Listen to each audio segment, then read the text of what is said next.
Hello friends, I am Vandana Khatri. Welcome to my channel. तो हम कर रहे थे चैप्टर 4 प्लानिंग। आज का हमारा टॉपिक है प्लानिंग प्रोसेस और स्टेप्स ऑफ प्लानिंग। जैसे कि हम जानते हैं कि प्लानिंग जो है फर्स्ट फंक्शन है मैनेजमेंट का, जिसमें हम एडवांस में डिसाइड करते हैं what to do and how to do. Planning एक डिसीजन मेकिंग फंक्शन है। इसको हम एक एक्टिविटी कंसिडर करते हैं because every manager of the organization has to follow certain logical steps while making plans for the entire organisation.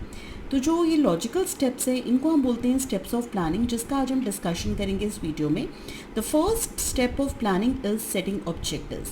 पहले step में हम गोल्स और ऑब्जेक्टिव्स को डिसाइड करते हैं ऑर्गेनाइजेशन के लिए। और ये जो गोल्स और ऑब्जेक्टिव्स हैं they basically specify what the organization wants to achieve in future. ये ऑर्गेनाइजेशन का एंड रिजल्ट क्या होगा, that is being specified by these objectives. अब जो हम ऑब्जेक्टिव्स डिसाइड करते हैं these should be clearly defined, these should be measurable, these should be attainable. These objectives, they act as a guide for the entire organization and provides direction to all. Objectives जो हम decide करते हैं organisation के, they serve as the standard against which actual performance is measured in controlling function. Objectives जो है किसी भी organisation का, it could be for example कि एक जैसे कि एक स्टेशनरी आइटम मैन्युफैक्चर करती हुई कंपनी है, उसका ऑब्जेक्टिव हो सकता है to increase its sales by 25%. या किसी कंपनी का ऑब्जेक्टिव हो सकता है to increase 20% of return on investment from business. So these can be the objectives of the organization. और जो ये objectives हैं, these must be set for the entire organization, for all departments, units and employees. Second step of planning is developing premises, or we can say planning premises. इसमें आपको एक 1 mark question भी कई बार आ जाता है, what do you mean by planning premises? तो basically planning premises is nothing but the assumptions जो हम फ्यूचर के लिए कर रहे हैं. एज वी नो कि we are doing planning for future. अब फ्यूचर हमारा क्या है, अनसर्टेन. तो अनसर्टेनिटी की वजह से हमें कुछ एजम्पशंस करनी पड़ती हैं about the future. In assumptions को हम बोलते हैं प्लानिंग प्राइमिसेस. और यही एजम्पशंस जो हैं they are basically considered as the base material upon which plans are to be drawn. Assumptions जो भी हम फ्यूचर के लिए करते हैं they are basically in the form of forecast. और फोरकास्टिंग बहुत ज़रूरी है वाइल डेवलपिंग प्राइमिसेस, बिकॉज यही एक टेक्निक है जिससे हम इंफॉर्मेशन इकट्ठी कर सकते हैं about future. Forecast can be made about demand for a particular product, government policy change, interest rate, tax rate etcetera. और अगर हम एक्यूरेट फोरकास्ट नहीं कर पाते तो जो हमारा प्लान है वो फ्यूचर में सक्सेसफुल नहीं हो पाएगा. तो it is very essential to do accurate forecast so that जो भी हम प्लानिंग कर रहे हैं वो फ्यूचर में हमारी सक्सेसफुल हो जाए. Third step of planning is identifying alternative courses of action. अब हमने ऑब्जेक्टिव डिसाइड करा फर्स्ट स्टेप में. ऑब्जेक्टिव के बाद हमने एजम्पशंस करी फ्यूचर के लिए to attain that particular objective already decided. Third step में हम आइडेंटिफाई कर रहे हैं alternative courses of action, means different ways of attaining the pre-decided objective. तो हम एक लिस्ट बनाएंगे various alternatives की जो हमारे पास अवेलेबल हैं for achieving the objectives that we have already decided. तो this is the third step of planning. Manager के लिए ज़रूरी है कि उसको सारे तरीके पता होने चाहिए कि किस तरह से हम उस जो भी हमने ऑब्जेक्टिव डिसाइड किया है उसको अटेन कर सकते हैं. There is hardly any plan जिसमें कोई ऑल्टरनेटिव एग्जिस्ट नहीं करता. Most of the time every objective has many alternatives to achieve that particular objective. और मैनेजर को सारे तरीके पता होने चाहिए to reach that particular objective. For example, in order to achieve the organizational objective of increasing profits, हमारे पास क्या क्या ऑल्टरनेटिव्स हो सकते हैं. फर्स्ट ऑल्टरनेटिव कैन बी कि हम न्यू हाई स्पीड मशीन्स खरीद लें. दूसरा ऑल्टरनेटिव हो सकता है कि हम सेलिंग प्राइस इंक्रीज़ कर लें. और थर्ड ऑल्टरनेटिव हमारा हो सकता है कि हम यूज़ करें वेस्ट मटेरियल को इन मैन्युफैक्चरिंग स्टफ टॉयज़. तो these alternatives are available in order to attain the objective of the organization.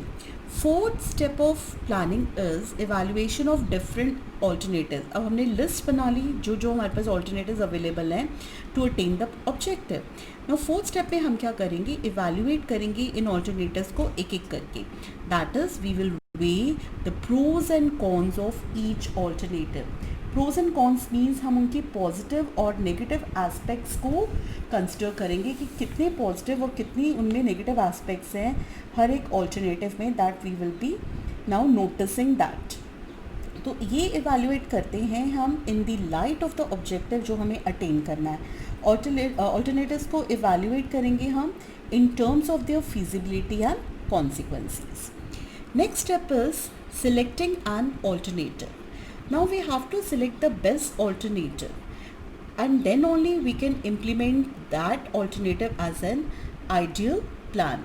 तो अब हम क्या करेंगे, जो हमने alternatives evaluate कर रहे थे with their positive and negative aspects, जिनमें ज़्यादा negative aspects होंगी और कम positive aspects हैं, उनको हम अब eliminate करते जाएंगे.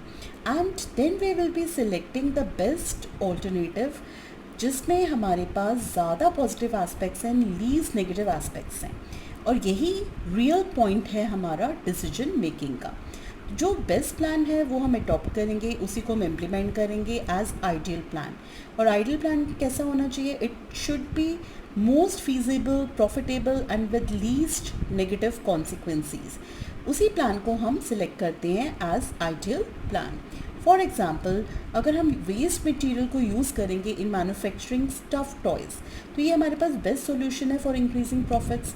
But still sometimes instead of selecting one best alternative, हमें कई बार combination of more than one alternative भी सिलेक्ट करना पड़ता है. Next step is implementing the plan. अब मैनेजर्स जो हैं they will put the plan into action, that is they will do what is required. वो कम्युनिकेट करेंगे इन प्लान्स को to all the employees very clearly, क्योंकि अल्टीमेटली एम्प्लॉयज़ ने ही एक्टिविटीज़ कैरी आउट करनी है according to the specification of plans. And जब ये communication of plans is over with the employees और उनका सपोर्ट ले लेते हैं मैनेजर्स, तब मैनेजर्स जो है रिसोर्सेज को एलोकेट करते हैं according to the specifications of the plans. जैसे कि अगर हमारा प्लान है कि हमें सेल्स इंक्रीज़ करनी है by increasing the expenditure on advertisement, तो जो हमारे मैनेजर्स इम्प्लीमेंट करेंगे इस चीज़ को, तो they will allot more funds to advertisement department.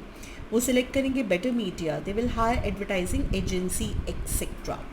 Last step is follow up. और follow up is basically monitoring the plan, यानी कि जो भी हमने प्लान्स बनाए हैं, now we have to see whether these plans are being implemented and activities are perform according to the plans और not. तो बेसिकली हम क्या कर रहे हैं, मॉनिटरिंग कर रहे हैं. Monitoring is very very important to ensure that objectives are achieved. For example, अगर हमारी कंपनी का टारगेट है कि हमें 12,000 बाइक्स एक साल में बनानी है, तो कंपनी को ये इंश्योर करना पड़ेगा कि एटलीस्ट 1,000 बाइक्स जो है वो प्रोड्यूस हो रही हैं हर महीने. In case of any shortage, corrective actions must be taken. तो यानी कि अगर हमारी जो भी हमने एग्जाम्पशंस करी हैं, जो भी हमने प्रिडिक्शंस करी हैं अबाउट फ्यूचर, वो प्रेजेंट सिचुएशन में they are not holding true, तो एट दैट टाइम हमें अपने प्लान्स को चेंज करना पड़ता है. We have to revise them. तो at this step certain adjustments are made in our plan. So this step is very very important for planning process, जिसमें हम plans को monitor करते हैं whether they are helping us in attainment of the organization or not. That's all for today. Thank you.